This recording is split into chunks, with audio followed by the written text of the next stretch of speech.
तर काल मुंबई पुणे महामार्गावर ट्रॅफिकमध्ये हजारो लोक अडकले। यात मुख्यमंत्र्यांचा दोष का आहे का असं प्रश्न राऊतांनी विचारला। व्हीआयपी लोकांच्या नियोजनामुळे प्रॉब्लेम होतो असं राऊत म्हणाले। याला मुख्यमंत्र्यांचं प्रशासन जबाबदार आहे असंही राऊतांनी म्हटलेलं आहे। तर राऊत ठाकरेंमुळे प्रकल्पाला 2.5 वर्ष उशीर झाला त्याबद्दल ठाकरे सेना महाराष्ट्राची नाक घासून माफी मागणार आहे का असं नवनाथ बन यांनी प्रश्न विचारलाय। 2.5 वर्षाच्या कोंडीबद्दल ठाकरे सेनेने माफी मागायला हवी असं नवनाथ बन म्हणतात। हजारो लोक रस्त्यावरती अडकले होते। ह्याच्यामध्ये मुख्यमंत्र्यांचा दोष आहे का? नाही, ह्याच्यामध्ये नियोजनाचा अभाव आहे। आपल्याकडे अजूनही जे व्हीआयपींसाठी सगळं काही करायचं, ही जी प्रशासनाची मानसिकता आहे त्याच्यामुळे अशा प्रकारच्या घटना घडतात। हे का राज्याच्या मुख्यमंत्र्यांनी त्यांना सांगितलं नाही ना की तिथे बैल कापा, एक बैल कापला ना।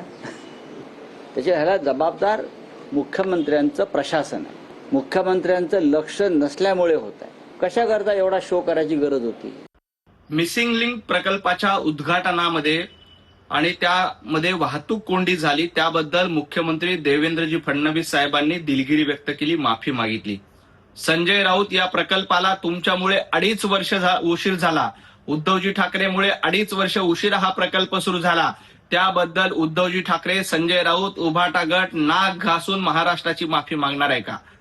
खरं तर हा प्रकल्प सुरू झाल्यामुळे आज बघा वाहतूक कोंडी कुठेही नाही। मुंबई पासून पुण्याला आपल्याला 2 ते 2.25 तासामध्ये पोहोचता येत।